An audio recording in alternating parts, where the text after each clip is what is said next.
نحمده ونصلي على رسوله الكريم اما بعد فاعوذ بالله من الشيطان الرجيم بسم الله الرحمن الرحيم رب اشرح لي صدري ويسر لي امري واحلل عقدة من لساني يفقهوا قولي۔ قرآن مجید کا آغاز سورۃ الفاتحہ سے ہوتا ہے جو قرآن مجید کی سب سے افضل سورت ہے۔ نبی صلی اللہ علیہ وسلم کسی سفر میں تھے تو ایک آدمی آپ کے پاس اترا۔ وہ کہتا ہے کہ نبی صلی اللہ علیہ وسلم نے اس کی طرف متوجہ ہو کر فرمایا، کیا میں تمہیں قرآن کے افضل حصے کے بارے میں نہ بتاؤں؟ پھر آپ صلی اللہ علیہ وسلم نے اس پر الحمدللہ رب العالمین کی تلاوت کی۔ سورۃ الفاتحہ ایک بے مثال سورت ہے۔ رسول اللہ صلی اللہ علیہ وسلم نے فرمایا، اللہ عز و جل نے ام القرآن فاتحہ جیسی سورت نہ تو تورات میں نازل فرمائی اور نہ ہی انجیل میں، اور یہی سبع مثانی ہے۔ اور اللہ تعالیٰ فرماتے ہیں کہ یہی سورت میرے اور میرے بندے کے درمیان تقسیم شدہ ہے، اور میرے بندے کو وہی ملے گا جو وہ مانگے گا۔ اعوذ باللہ من الشیطان الرجیم، بسم اللہ الرحمن الرحیم۔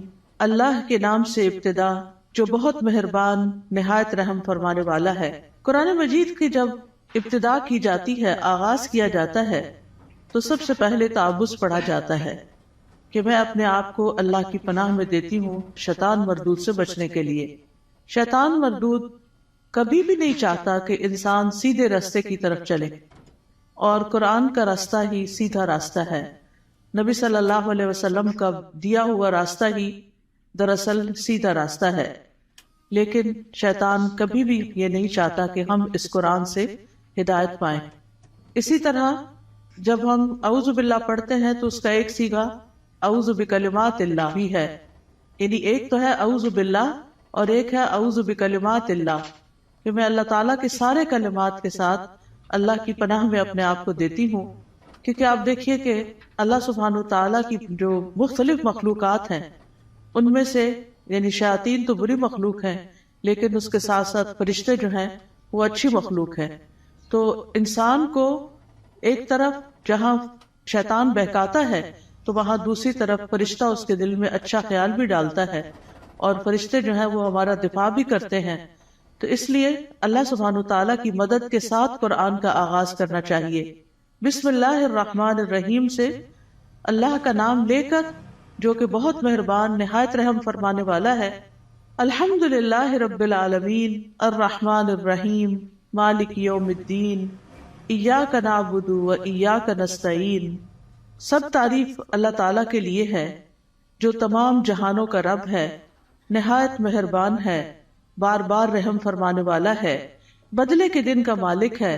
ہم صرف تیری ہی عبادت کرتے ہیں اور صرف تجھ ہی سے مدد چاہتے ہیں۔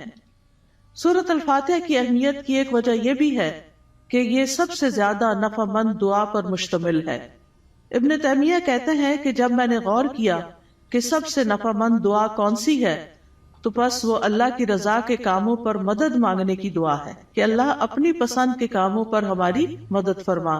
پھر میں نے سورۃ فاتحہ کی اس آیت ایاک نعبد و ایاک نستعین میں اس دعا کو پا لیا، اور اس میں دراصل انسان اللہ کی عبادت کی بات کرتا ہے کہ اللہ میں تیرا بندہ ہوں، تیری عبادت کرتا ہوں، تیری عبادت کرنا چاہ رہا ہوں۔ اور جیسا کہ آئندہ رمضان آ رہا ہے تو اس میں ہم عام دنوں سے زیادہ انشاءاللہ اللہ تعالیٰ کی عبادت کریں گے۔ تو یہ عبادت جو ہے یہ اللہ سبحانہ تعالیٰ کی محبت کا نام ہے، یعنی عبادت کے 3 ارکان ہوتے ہیں، جن میں سب سے پہلا رکن جو ہے کمال درجے کی محبت ہونا۔ والذین آمنوا اشد حبا للہ، وہ لوگ جو ایمان لائے اللہ کی محبت میں سب سے زیادہ شدید ہوتے ہیں۔ دوسری بات یہ ہے کہ کامل درجے کی امید ہونا، وَيَرْجُونَ رَحْمَتَهُ، کہ وہ اس کی رحمت کی امید رکھتے ہیں۔ اور تیسرے اللہ تعالیٰ کا کامل خوف ہونا، یعنی یہ 3 چیزیں انسان کے اندر ہوں تو انسان عبادت گزار ہوتا ہے۔ اللہ کی محبت، اللہ کا خوف اور اللہ سے امید بھی۔ اور اللہ تعالیٰ کے علاوہ کسی اور کی عبادت کرنا جائز نہیں، اور عبادت اللہ کا حق ہے۔ اور ایاک نستعین کا مطلب ہے کہ ہم تجھ سے مدد چاہتے ہیں۔ تو جب نبی صلی اللہ علیہ وسلم نے فرمایا کہ جب تم مانگو تو اللہ سے مانگو، اور جب تم مدد چاہو تو اللہ سے مدد چاہو، کیونکہ دراصل اللہ ہی ہر چیز پر قادر ہے اور وہی انسان کو مدد دے سکتا ہے۔ جہاں تک اللہ عز و جل کی مخلوق کے علاوہ صرف اللہ سے مدد طلب کرنا ہے تو یہ اس لیے کیونکہ بندہ اکیلا اپنے فائدوں کے حصول اور اپنے نقصانوں کو ہٹانے سے عاجز ہے. یعنی اگر میں چاہوں کہ میں اکیلی ہی اپنے فائدے حاصل کر لوں یا جو بھی کوئی نقصان دہ چیز ہے یا تکلیف دہ چیز ہے اس سے چھٹکارا پا لوں تو یہ میرے بس کی بات نہیں ہے. کیونکہ انسان کی دین کی مصلحتیں ہوں یا دنیا کی فائدے کی چیزیں ہوں، اللہ کے سوا اس کی مدد کوئی بھی نہیں کر سکتا، اور جس کی مدد اللہ کرے اسی کو مدد حاصل ہوتی ہے، اور جس کو اللہ چھوڑ دے اس کی پھر کوئی مدد کرنے والا نہیں ہوتا، وہ بے یار و مددگار ہو جاتا ہے. اسی لیے ہم کہتے ہیں لا حول ولا قوت الا باللہ، کہ کوئی توفیق نہیں مل سکتی، کوئی قوت نہیں ہوتی مگر اللہ کے ساتھ. یعنی ہمارا حال بدل نہیں سکتا، یعنی حال سے بھی ہے، یعنی لا حول، حال کی کوئی تبدیلی نہیں ہو سکتی، ایک حال سے دوسرے حال میں ہم نہیں جا سکتے، اور ہمارے اندر کوئی قوت بھی نہیں ہے مگر یہ کہ اللہ ہی کی دی ہوئی قوت اور اللہ ہی کی دی ہوئی طاقت سے انسان کے حالات تبدیل ہو سکتے ہیں. یعنی ہماری زندگیوں میں کئی مسائل ہوتے ہیں، کبھی بچوں کے مسائل، کبھی رشتہ داروں کے مسائل، کبھی اور مالی مسائل، یعنی کئی طرح کی چیزیں انسان کو پریشان کرتی رہتی ہیں. لیکن انسان کی اس ساری حالت کو کوشش کے باوجود بھی بعض اوقات خود سے انسان یا دوسرے لوگ، ہمارے ماں باپ، ہمارے شوہر، ہمارے بچے مل کے اس کو تبدیل نہیں کر سکتے. آپ نے دیکھا ہوگا جب انسان پریشان ہوتا ہے تو کبھی کسی کے پاس جاتا ہے، کبھی کسی سے دکھ بیان کرتا ہے، کبھی کسی سے مشورہ کرتا ہے، لیکن ساری باتیں کر کے چھوڑ دیتے ہیں، ہوتا ہوا تھا کچھ نہیں.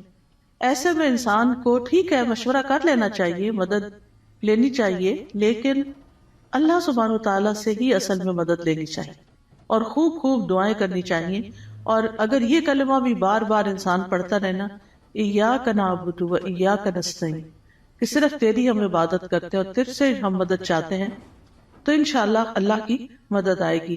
بندہ کس کس کام میں اللہ کی مدد کا محتاج ہے؟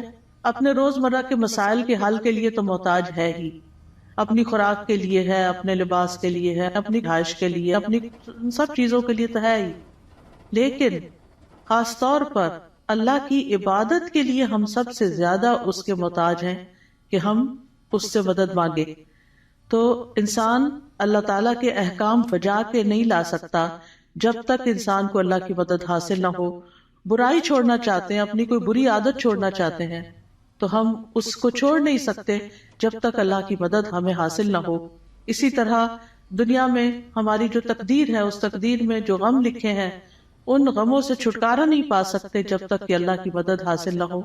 تو اس لیے بہت ضروری ہے کہ ہم دنیا کے معاملات میں بھی اللہ کی مدد لیں، اور پھر موت کے وقت، یعنی موت کے وقت کی جو سختیاں ہیں، اور قیامت اور برزخ یعنی قبر کے عذاب اور قبر سے متعلق جو مشکلات ہیں، اور قیامت کے دن کی جو ہولناکیاں ہیں، ان سب میں بھی ہمیں اللہ سے مدد لینی چاہیے. ان سب کاموں میں اللہ عز و جل کے سوا کوئی بھی مدد کرنے کی طاقت نہیں رکھتا. تو جو شخص اللہ کی مدد طلب کرنے کا حق ادا کرتا ہے تو اللہ تعالیٰ ان کاموں میں اس کی مدد بھی کرتا ہے. اہدنا الصراط المستقیم، تو ہمیں سیدھا راستہ دکھا، کیونکہ ہدایت سب سے بڑی ضرورت ہے جو انسان مانگتا ہے اللہ تعالیٰ سے. یعنی مانگنے کی چیزیں تو بہت ہے، لیکن سب سے اہم ترین چیز جو ہے وہ ہدایت ہے، کہ اللہ تعالیٰ ہمیں ہدایت عطا فرمائے. کیونکہ ہدایت جس کو مل گئی تو وہ متقین میں سے ہو جائے گا، اور جس کے اندر تقویٰ آ گیا اس کو مزید ہدایت بھی ملے گی. اور جو متقین میں سے ہو جائے گا تو من یتق اللہ یجعل لہ مخرجا ویرزقہ من حیث لا یحتسب، جو اللہ سے ڈرے گا وہ اس کے لیے نکلنے کا کوئی راستہ بنا دے گا اور اسے وہاں سے رزق دے گا جہاں سے وہ گمان بھی نہیں کرتا ہوگا، یعنی جہاں سے وہ سوچ بھی نہیں سکتا. تو اس لیے انسان کو ہدایت کی ضرورت ہے اور ہدایت اللہ سے مانگتے ہی رہنا چاہیے. آپ دیکھیے کہ حیرانی کی بات ہے کہ دن میں 5 نمازوں کی ہر رکعت میں ہم سورۃ فاتحہ پڑھتے ہیں. سورۃ فاتحہ کے اندر ہم اللہ سے ہدایت ہی مانگتے رہتے ہیں کہ اللہ تو ہمیں ہدایت دے دے، ہمیں ہدایت دے دے. یعنی انسان کو مل بھی جائے تو بھٹکنا بڑا آسان ہوتا ہے، دل کا ٹیڑھا ہونا بڑا آسان ہوتا ہے. تو اس لیے بہت ضروری ہے کہ ہم سب دل لگا کے یہ دعا کرتے رہیں. نبی صلی اللہ علیہ وسلم ایک اور دعا بھی کرتے تھے، اللہم انی اسألک الہدی والتقی والعفاف والغنی، کہ اے اللہ میں تجھ سے ہدایت، تقوی اور پاک دامنی اور دل کا غنا مانگتا ہوں. اسی طرح ایک اور دعا ہے اللہم اہدنی وسددنی، اے اللہ تو مجھے ہدایت عطا فرما اور سیدھا رکھ، یعنی درست رکھ کہ ادھر ادھر نہ ہو جاؤ۔ اسی طرح نبی صلی اللہ علیہ وسلم تہجد کے وقت اللہ تعالیٰ سے سیدھے رستے کی ہدایت کی دعا مانگتے تھے، اور اپنی تہجد کی نماز شروع ہی اس دعا سے کرتے تھے اللہم رب جبریل و میکائیل و اسرافیل فاطر السماوات والارض عالم الغیب والشہادۃ انت تحکم بین عبادک فیما کانوا فیہ یختلفون اللہم اہدنی لما اختلف فیہ من الحق انک تہدی من تشاء الی صراط مستقیم۔ اے اللہ، جبریل، میکائیل اور اسرافیل کے رب، آسمانوں اور زمین کے پیدا کرنے والے، ہر غیب اور حاضر کو جاننے والے، تو اپنے بندوں میں ان چیزوں کا فیصلہ کرے گا جن میں وہ اختلاف کرتے ہیں۔ اے اللہ، مجھے اس حق کی طرف رہنمائی دے جس میں اختلاف کیا گیا ہے۔ یقیناً تو جس کو چاہتا ہے سیدھے رستے پہ چلاتا ہے، یعنی جن چیزوں میں لوگ اختلاف کر رہے ہیں کہ یہ سیدھا رستہ ہے کہ نہیں، تو اللہ مجھے اس میں سیدھا رستہ دکھا دے۔ اب دیکھیں، ایک تو ہوتا ہے کہ ہم دین کی طرف نہ آئیں، لیکن ہم جب دین کی طرف آ بھی جاتے ہیں نا، تو اس میں بھی لوگ، کوئی کہتا ہے یہ کرو، کوئی کہتا ہے وہ کرو، تو انسان پھر کنفیوز ہوتا ہے کہ میں کیا کروں اور کیا نہ کروں۔ تو ایسے میں جہاں بھی اختلاف ہو، بہتر یہی ہے کہ انسان اللہ سے اس میں صحیح رہنمائی کی دعا مانگے۔ یعنی دو لوگوں کے بیچ میں کوئی مس انڈرسٹینڈنگ، کوئی اختلاف ہو جاتا ہے، ہر انسان کیا سمجھتا ہے میں ٹھیک ہوں، اور وہ اپنا نقطہ نظر جو ہے یا اپنا پوائنٹ آف ویو جو ہے وہ بہت شدت کے ساتھ بیان کرتا ہے، لیکن اصل بات یہ ہے کہ انسان اللہ سبحانہ تعالیٰ سے جب مدد مانگتا ہے کہ اللہ اس اختلاف میں مجھے ہدایت دے، تو ہی سیدھے رستے پر ہوتا ہے۔ پھر اسی طرح یہ ہے کہ بچوں کو بھی صحیح فیصلے کرنے کے لیے ہدایت کی دعا دینی چاہیے۔ عبد الحمید بن سلمہ کہتے ہیں کہ ان کے والدین ان کے متعلق اپنا مقدمہ لے کر نبی صلی اللہ علیہ وسلم کی خدمت میں حاضر ہوئے۔ میرے والدین میں سے ایک مسلمان تھا، دوسرا نہیں تھا، کافر تھا۔ نبی صلی اللہ علیہ وسلم نے بچے کو اختیار دیا تو وہ ان دونوں میں سے جو کافر تھا اس کی طرف متوجہ ہو گیا۔ تو آپ کو فکر لگی کہ یہ اگر کافر لے جائے گا تو بچے کو کافر بنا دے گا۔ تو آپ صلی اللہ علیہ وسلم نے اسی وقت دعا کی اللہم اہدہ، اللہ اس کو ہدایت دے دے۔ تو وہ مسلمان کی طرف متوجہ ہو گیا۔ تو پھر آپ نے فیصلہ اس کے حق میں کیا، کیونکہ آپ خود سے نہیں اس بچے کو کہہ سکتے تھے یا خود سے دے نہیں سکتے تھے، وہ بچے کی چوائس پر تھا کہ وہ کدھر جانا چاہتا ہے۔ تو آپ نے اس کے لیے دعا شروع کر دی۔ اس سے پتہ چلتا ہے کہ زندگی کے چھوٹے چھوٹے معاملات میں آپ لوگوں کی فکر کتنی کرتے تھے، ان کے لیے دعائیں کیسی کرتے تھے، اور سب سے زیادہ تو ان کی ہدایت اور ان کی آخرت کی فکر۔ پھر اسی طرح یہ ہے صراط الذین انعمت علیہم، راستہ ان لوگوں کا جن پر تو نے انعام کیا۔ یعنی ہم سیدھا راستہ تو مانگتے ہیں، لیکن ہمیں یہ نہیں پتا کہ وہ کیسے پتا چلے گا، کون سا ہمارے لیے نمونہ ہے، کن لوگوں کو ہم فالو کریں۔ کیونکہ پڑھی ہوئی چیزیں، سنی ہوئی چیزیں انسان جب کرنے لگتا ہے تو طریقہ فرق ہو جاتا ہے، لیکن جب کسی کو کرتے ہوئے دیکھتا تو آسانی ہو جاتی۔ اس کی مثال ایسے ہی ہے کہ جیسے آپ اگر کسی سے ریسیپی پوچھتے ہیں کہ میں یہ فلاں چیز کیسے بناؤں، تو آپ نے دیکھا ہوگا جیسے آلو گوشت ہے مثال کے طور، تو ہر گھر کے بنانے کا طریقہ فرق، اور ہر ایک ٹائم بھی فرق لیتا ہے۔ کوئی جلدی سے بنا کے رکھ دیتا ہے، کوئی آہستہ آہستہ بناتا ہے، کوئی ایک طریقے سے، کوئی دوسرے طریقے سے۔ تو اب اگر آپ صرف ریسیپی پوچھیں گے تو ہو سکتا ہے کوئی چیز مس ہی کر دے اس میں سے۔ تو جب آپ کسی کو بناتے ہوئے دیکھیں گے، صرف ایک دفعہ دیکھنے کی ضرورت ہے، تو آپ کو بہت آسان ہو جائے گا وہ کام کرنا۔ کوئی بھی چیز ہو، جب آپ کسی کو کرتے ہوئے دیکھتے ہیں تو وہ آسان ہو جاتی۔ زبانی ایکسپلین کر کر کے انسان کہیں نہ کہیں غلطی کر جاتا ہے، کچھ نہ کچھ مس کر جاتا ہے۔ اور آج اہدنا الصراط المستقیم پہ بات ہونی تھی، تو اللہ نے ہمیں وہ گما کے آئے ہیں تو پتہ چلے کہ اگر ایک ٹرن بھی زندگی میں الٹا لیتے ہیں، کہیں غلط فیصلہ کرتے ہیں، تو کہیں سے کہیں پہنچ جاتے ہیں، بالکل ہی یعنی قریب آنے کی بجائے اور دور نکل جاتے ہیں، صرف ایک ٹرن اگر غلط لے لیں آپ۔ تو اسی طرح زندگی میں ہم صحیح جا رہے ہوتے ہیں، کہیں کوئی بیچ میں آ کے ہمیں کوئی غلط بات بتا دیتا ہے، ہم اس کے پیچھے لگ جاتے ہیں، اصل راستے کو چھوڑ کے چل بھائی وہ کہیں سے کہیں پہنچ گئے، تو وہ اللہ سے تو دور کر دیتا ہے نا انسان کو۔ تو اس لیے ہمیں یہ کہا گیا ہے کہ ان لوگوں کا راستہ مانگو جو ہدایت پر تھے، اور وہ کون تھے؟ انبیاء تھے، صدیقین تھے، شہداء تھے، صالحین تھے، نیک لوگ تھے، صحابہ کرام تھے، تابعین تھے، تبع تابعین تھے، جن کو آپ صلی اللہ علیہ وسلم نے خیر القرون میں سے قرار دیا.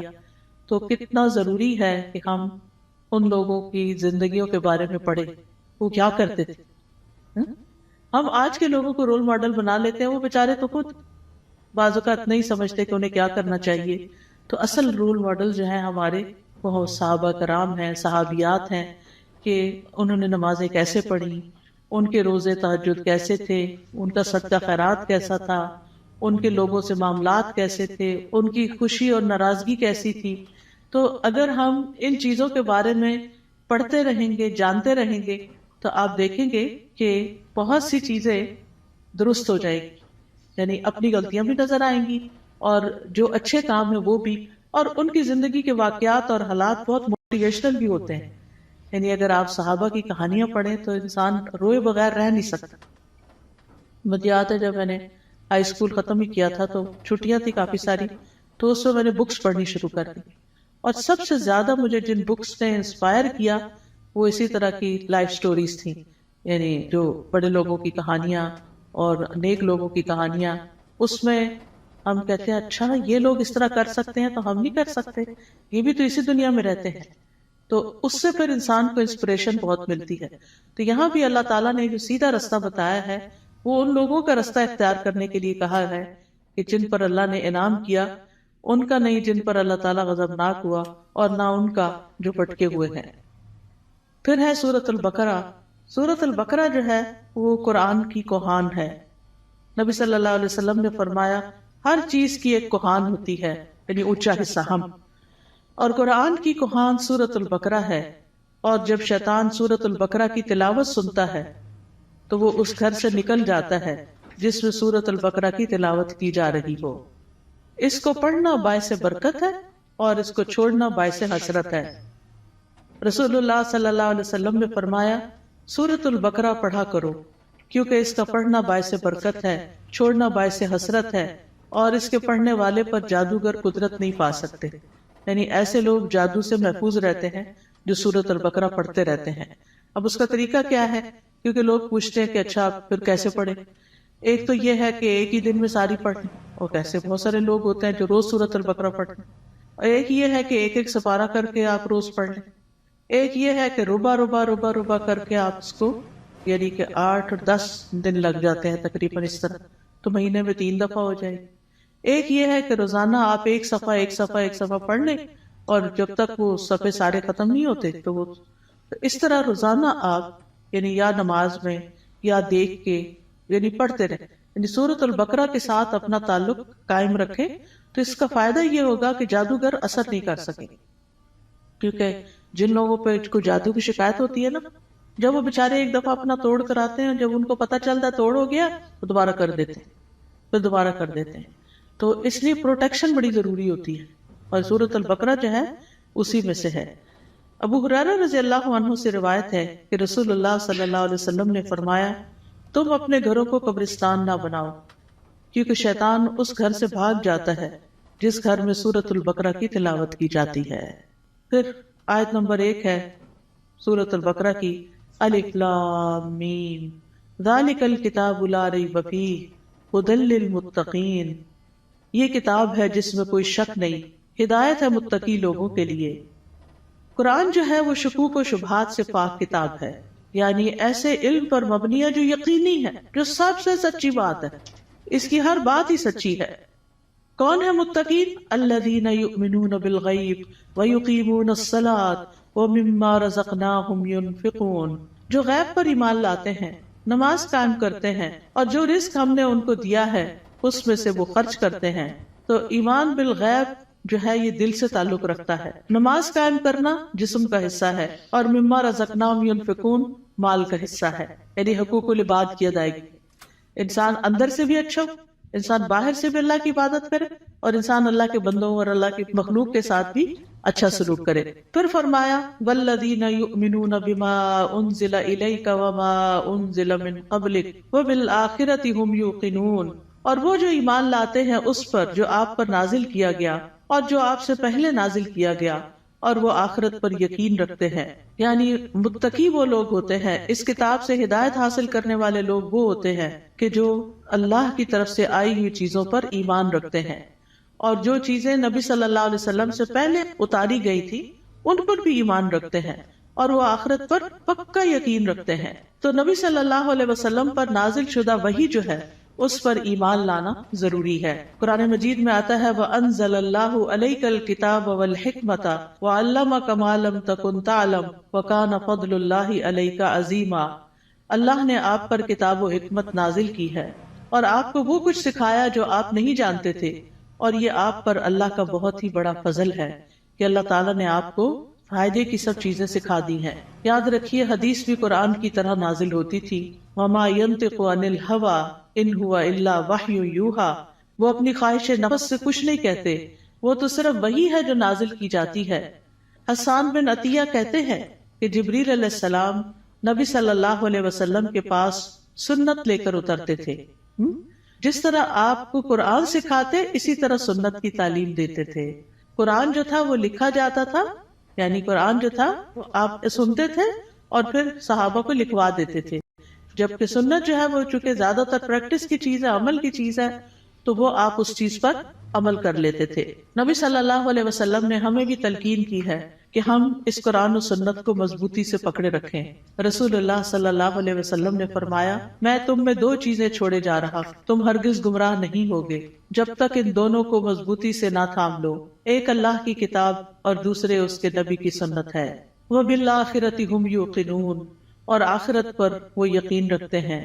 یقین کا معنی جو ہے وہ ایسا ایمان ہے جس کی طرف شک داخل، یعنی اتنا پکا کہ جیسے انسان اپنی آنکھوں سے کوئی چیز دیکھ رہا ہوتا ہے تو اس پر یقین ہوتا ہے کہ میں کوئی جھوٹ نہیں دیکھ رہا، مجھے حقیقت ہے. یقین جو ہے یہ علم کا سب سے اونچا درجہ ہے. یعنی یہ نہیں کہا آخرت کا علم رکھتے ہیں، آخرت کو جانتے ہیں، نہیں، اس پر پکا یقین رکھتے ہیں، ایمان رکھتے ہیں. تو یقین کے فائدے کیا ہوتے ہیں؟ یقین کا فائدہ یہ ہوتا ہے کہ انسان کے لیے عمل آسان ہو جاتا ہے. انسان کو اللہ تعالیٰ سے یقین مانگنا چاہیے. ابو بکر رضی اللہ عنہ دعا میں یہ کلمات کہتے تھے اللہم ہب لی ایمانا و یقینا و معافاتا و نیتا. اے اللہ مجھے ایمان اور یقین اور عافیت اور اچھی نیت عطا فرما. اولئک علی ھدی من ربہم واولئک ھم المفلحون. یہی لوگ اپنے رب کی طرف سے ہدایت پر ہیں اور یہی لوگ دراصل فلاح پانے والے ہیں. اس کے بعد فرمایا بے شک وہ لوگ جنہوں نے کفر کیا ان کے لیے برابر ہے کہ آپ انہیں ڈرائیں یا نہ ڈرائیں، وہ ایمان نہیں لائیں گے. اللہ نے ان کے دلوں اور ان کے کانوں پر مہر لگا دی ہے اور ان کی آنکھوں پر پردہ ہے اور ان کے لیے بہت بڑا عذاب ہے. گناہ جب دل پہ پے در پے آتے ہیں تو دل کو بند کر دیتے ہیں، اور جب اسے بند کر دیتے ہیں تو اللہ کی طرف سے ٹھپا اور مہر لگ جاتی، پھر ایمان اندر نہیں داخل ہوتا. اس لیے پھر انسان کا کفر سے چھٹکارا پانے کا کوئی رستہ نہیں رہ جاتا. ختم اللہ علی قلوبہم. اور پھر کان بھی نہیں سنتے اور آنکھیں بھی نہیں دیکھتی، کہیں سے بھی عبرت نہیں ہوتی. انسان ایسے ہی جانوروں کی طرح زندگی گزار کر پھر اللہ کے پاس چلا جاتا ہے اور وہاں جا کر بہت بڑے عذاب کا سامنا کرتا ہے. اس کے بعد ایک تیسرے گروہ کی بات کی گئی اور وہ ہے منافقوں کا گروہ. وَمِنَ النَّاسِ مَن يَقُولُ آمَنَّا بِاللَّهِ وَبِالْيَوْمِ الْآخِرِ وَمَا هُمْ بِمُؤْمِنِينَ. لوگوں میں سے کچھ ایسے بھی ہوتے ہیں جو کہتے ہیں ہم اللہ اور یوم آخرت پر ایمان لائے، حالانکہ وہ مومن نہیں ہوتے. وہ اللہ کو دھوکہ دیتے ہیں اور ان لوگوں کو جو ایمان لائے، اور نہیں وہ دھوکہ دیتے مگر اپنے آپ ہی کو، اور وہ اس کا شعور نہیں رکھتے. فی قلوبہم مرض فزادہم اللہ مرضا ولہم عذاب علیم بما کانوا یکذبون. ان کے دلوں میں ایک بیماری ہے تو اللہ نے ان کی بیماری کو اور زیادہ کر دیا اور ان کے لیے دردناک عذاب ہے، اس لیے کہ وہ جھوٹ بولتے تھے. تو یہ کون سی بیماری ہے؟ یہ دنیا کی محبت کی بیماری ہے.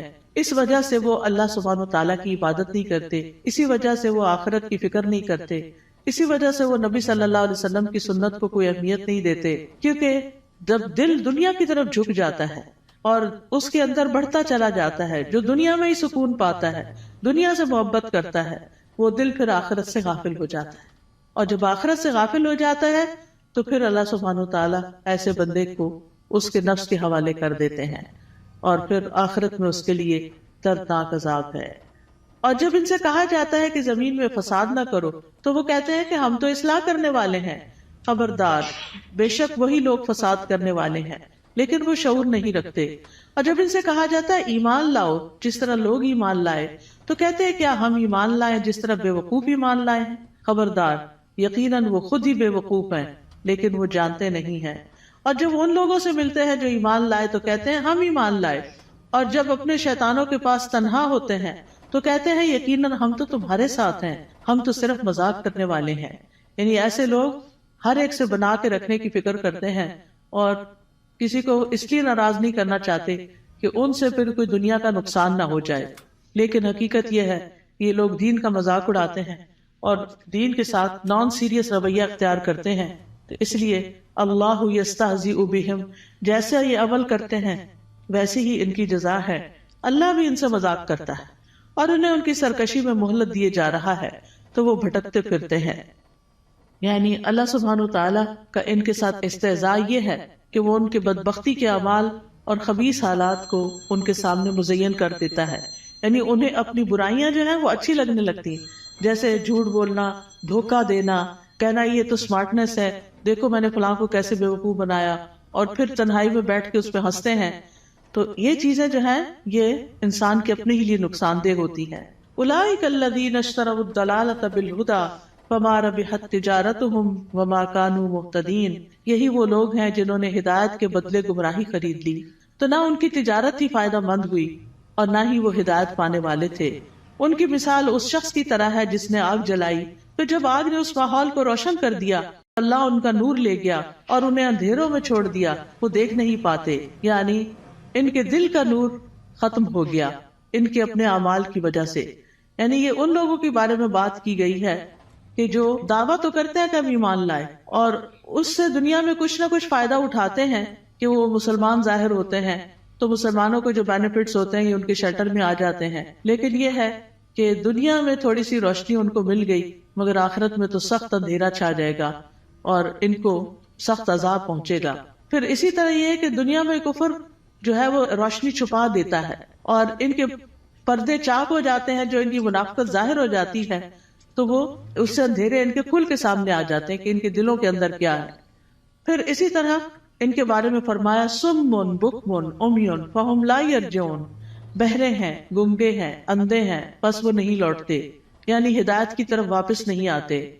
یا ان کی مثال آسمان سے اترنے والی زوردار بارش کی طرح ہے جس میں اندھیرے ہیں اور گرج ہے اور چمک ہے.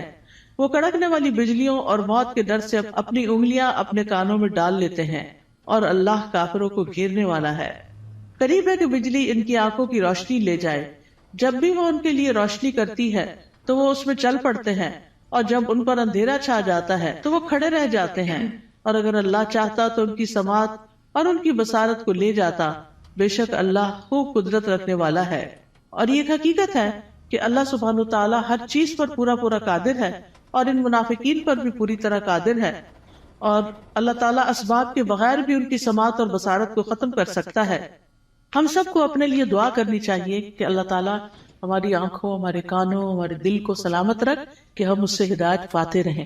سنن ترمذی میں ایک دعا آئی ہے بڑی خوبصورت، وَمَتِّعْنَا بِأَسْمَاعِنَا وَأَبْصَارِنَا وَقُوَّاتِنَا أَبَدًا مَا أَحْيَيْتَنَا وَاجْعَلْهُ الْوَارِثَ مِنَّا، کہ اللہ ہمیں ہماری سماعت، ہماری بصارت، ہماری قوت سے فائدہ پہنچا اور اسے ہمارا وارث بنا دے. پھر اس کے بعد اگلا رکوع شروع ہوتا ہے، یا ایھا الناس اعبدوا ربکم الذی خلقکم والذین من قبلکم لعلکم تتقون. اے لوگوں اپنے رب کی عبادت کرو، الذی خلقکم جس نے تمہیں پیدا کیا، اور ان لوگوں کو بھی جو تم سے پہلے تھے تاکہ تم بچ جاؤ، یعنی برے عذاب سے بچ جاؤ. تو عبادت کی بات پہلے بھی ہو چکی کہ ہمیں اللہ نے اپنی عبادت کے لیے پیدا کیا ہے، اور عبادت میں انسان کو اللہ تعالیٰ سے شدید محبت بھی کرنی ہوتی ہے اور اس سے ڈرنا بھی ہوتا ہے اور اس سے امید بھی رکھنی ہوتی ہے. پھر فرمایا الذی جعل لکم الارض فراشا والسماء بناء وانزل من السماء ماء فاخرج به من الثمرات رزقا لکم فلا تجعلوا للہ اندادا وانتم تعلمون. وہ جس نے تمہارے لیے زمین کو فرش اور آسمان کو چھت بنایا اور آسمان سے پانی نازل کیا اور اس پانی سے تمہارے لیے پھل بطور رزق پیدا کیے، بس تم اللہ کے ساتھ کسی کو شریک نہ ٹھہراؤ حالانکہ تم جانتے ہو. اور اگر تمہیں اس قرآن میں شک ہے جو ہم نے اپنے بندے محمد پر نازل کیا صلی اللہ علیہ وسلم، تو اسی طرح کی ایک صورت تم بھی بنا لاؤ، اور اللہ کے سوا اپنے گواہوں یعنی مددگاروں کو بھی بلا لو اگر تم سچے ہو۔ فَإِن لَّمْ تَفْعَلُوا وَلَن تَفْعَلُوا فَاتَّقُوا النَّارَ الَّتِي وَقُودُهَا النَّاسُ وَالْحِجَارَةُ أُعِدَّتْ لِلْكَافِرِينَ، پھر اگر تم نے ایسا نہ کیا اور تم ہرگز نہ کر سکو گے تو بچو اس آگ سے جس کا ایندھن انسان اور پتھر ہے، جو کافروں کے لیے تیار کی گئی ہے، اور خوشخبری دے دیجئے ان لوگوں کو جو ایمان لائے اور انہوں نے نیک عمل کیے۔ تو خوشخبریاں کس کے لیے ہیں؟ گڈ نیوز کس کے لیے ہیں؟ جو ایمان لا کر اچھے کام کرتا ہو، کہ ان کے لیے ایسے باغات ہیں جن کے نیچے نہریں بہتی ہیں، جب انہیں ان باغوں میں سے کسی قسم کا پھل کھانے کو دیا جائے گا تو وہ کہیں گے یہ تو وہی ہے جو اس سے پہلے بھی ہم دیے گئے، اور انہیں اس سے ملتے جلتے پھل دیے جائیں گے۔ وہاں ان کے لیے پاک صاف بیویاں ہوگی، اور وہ ان باغات میں ہمیشہ رہنے والے ہیں، ہمیشہ کے لیے۔ یہ کتنی بہترین جزا ہے جو نیک عمل کرنے والوں کی ہے۔ معاذ بن جبل رضی اللہ عنہ کہتے ہیں کہ نیک عمل وہ ہوتا ہے جس میں 4 چیزیں ہوں۔ نمبر 1 علم کے ساتھ ہو کیا۔ نمبر 2 اچھی نیت ہو، کرنے کی نیت بھی اچھی ہونی چاہیے۔ نمبر 3 صبر کے ساتھ کرنا چاہیے، اور نمبر 4 اخلاص کے ساتھ کرنا چاہیے۔ تو جس عمل میں یہ سب چیزیں ہوں، صبر بھی ہو، نیت اچھی ہو، عمل انسان کا جو ہے وہ علم کے مطابق ہو، تو وہی شخص جو ہے وہ نیک ہے۔ وَأُتُوا بِهِ مُتَشَابِهًا، اور وہ جنت میں ملتے جلتے پھل دیے جائیں گے، یعنی جنت کے پھل اگرچہ ایک دوسرے سے ملتے جلتے ہوں گے لیکن ان کا ذائقہ بڑا مختلف ہوگا۔ جیسے آم ہے تو آموں سے ملتے جلتے بظاہر دیکھنے میں، یعنی یہ صرف ورائٹی کی انتہا ہے نا، کہ آپ نے کبھی نوٹ کیا ہوگا مثلاً آپ بعض اوقات 2 اورنجز کھاتے ہیں، کیا دونوں کا ذائقہ ایک ہوتا ہے؟ نہیں ہوتا ہے۔ اور اگر کس میں فرق ہو تو ان کی خوشبو، ان کا رنگ، ایون کلر بھی، کسی کا ریڈ ہوتا ہے، کسی کا یلو، کسی کا برائٹ یلو ہوتا ہے، کسی کا اورنجش ہوتا ہے، ان کی خوشبو، ان کی مٹھاس۔ اب وہ جنت میں ان کے سامنے پھل پڑے ہوئے ہیں، دیکھنے میں ایک جیسے لگ رہے ہیں، ایک کھائیں گے اور مزہ، ایک کھائیں گے اور مزہ، ایک کھائیں گے اور مزہ، کیونکہ اگر 2 پھل ایک جیسے بھی کھائیں گے تو وہ بور ہو جاتا ہے نا انسان۔ دیکھیں وہ یہ اورنج، ہاں یہ میں نے کھائے ہوئے ہیں، لیکن اتنی ورائٹی ہے جنت میں، اتنی ورائٹی ہے کہ انسان کا دل بھرے گا ہی نہیں کسی وقت۔ دیکھیں ہمیں ہر نئی چیز اچھی لگتی ہے، ہم ہر نئے آئیڈیا سے، ہر نئی یونیک چیز سے انسپائر ہوتے ہیں، تو جنت میں تو ہر وقت ہر چیز نئی نئی نئی نئی نئی، یعنی نہ پرانی چیزیں ہوگی، نہ وہ ریپیٹیشن ہوگی، نہ وہ بوریت ہوگی، نہ وہ دل بھرے گا۔ اب فیشن کیا ہے؟ ایک نیا آئیڈیا ہی ہوتا ہے نا، حالانکہ بعض اوقات اس میں بڑی تکلیف بھی ہوتی ہے، لیکن وہ نیا ہوتا ہے تو لوگوں کو اٹریکٹ کرتا ہے، یونیک، ان یوزول۔ تو وہ اتو بھی متشابہہ، دیکھنے میں وہ متشابہ ہے لیکن کھانے میں ان کا مزہ، جیسے ایک حدیث میں بھی آتا ہے کہ جنت میں جو ببول کا درخت ہوگا اس کے جو کانٹے ہوں گے، اس میں سے ایک کانٹے کے اندر 70,000 قسم کے پھل ہوں گے، یعنی اس کے اندر وہ رنگ ہوں گے اور اس کے ڈفرنٹ چیزیں ہوں گی، اور وہ جب ایک ایک چیز نکالتا جائے گا انسان تو different colour, different test, different خوشبو، ایکسپلور ہی کرتا جائے گا، ایکسپلور ہی کرتا جائے گا۔ اسی لیے خالدین فی، رہنا ہی رہنا ہے، کوئی موت نہیں ہے وہاں، جنت میں موت نہیں ہے، جہنم میں بھی موت نہیں ہو۔ اس لیے انسان کو جنت کا شوق لگ جانا چاہیے اور اس کے لیے کوشش کرنی چاہیے، اس کے لیے تڑپنا چاہیے، اور اس کے لیے ہر وہ کام کر لینا چاہیے جس سے وہ ایک دم اندر چلے جائیں، چاہے وہ اچھی عبادت کر کے، چاہے وہ بندوں کی خدمت کر کے، یعنی جو کام پتہ چلے نا یہ جنت میں لے جانے والا، تو انسان کو اس کا حریص ہو جانا چاہیے۔ ٹھیک ہے ہم کمزور انسان ہیں، نہ ہمارے پاس اتنی ہمت ہے زیادہ، نہ مال ہے زیادہ، لیکن کچھ نہ کچھ تو کرتے چلے جائیں تاکہ ایک دن اللہ تعالیٰ کا دیدار بھی ہو، کیونکہ جنت عدن میں جو لوگ ہوں گے اللہ تعالیٰ کے دیدار میں انہیں کوئی رکاوٹ پیش نہیں آئے گی، اور اللہ تعالیٰ کے وہ بڑے پسندیدہ اور چوزن لوگ ہوں گے۔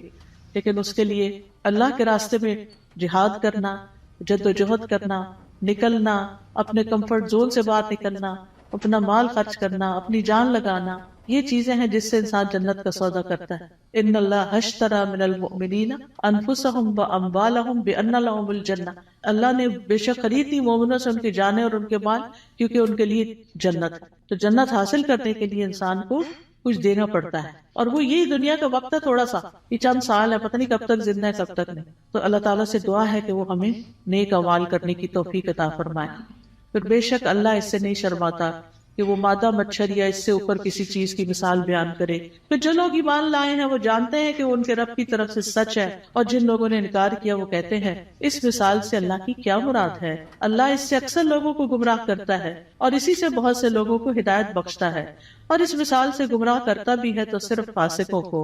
یعنی اللہ تعالیٰ جن لوگوں کو گمراہ کرتا ہے وہ اس لیے نہیں کرتا کہ اللہ چاہتا ہے یہ گمراہ ہو جائے، نہیں، اصل میں ان کے اندر ایسی کوئی علت ہوتی ہے کہ جو اس بات کا سبب بن جاتی ہے کہ اللہ تعالیٰ پھر اس بندے کو ہدایت کی بجائے الٹے راستے پہ چلا دیتا ہے. جیسے سورۃ الصف میں آتا ہے فَلَمَّا زَاغُوا أَزَاغَ اللَّهُ قُلُوبَهُمْ وَاللَّهُ لَا يَهْدِي الْقَوْمَ الْفَاسِقِينَ. پھر جب وہ ٹیڑھے ہو گئے تو اللہ نے ان کے دل ٹیڑھے کر دی. انسان سیدھا راستہ چھوڑ کے ٹیڑھے پہ جاتا ہے تو پھر اللہ تعالیٰ اس کو اسی کے حوالے کر دیتا ہے، اور اللہ نافرمان لوگوں کو ہدایت نہیں دیتا. تو جو لوگ رب کے حکم کو مان جاتے ہیں ان کو ہدایت کی تعلیم مل جاتی ہے اور وہ سیدھے راستے پہ چل پڑتے ہیں.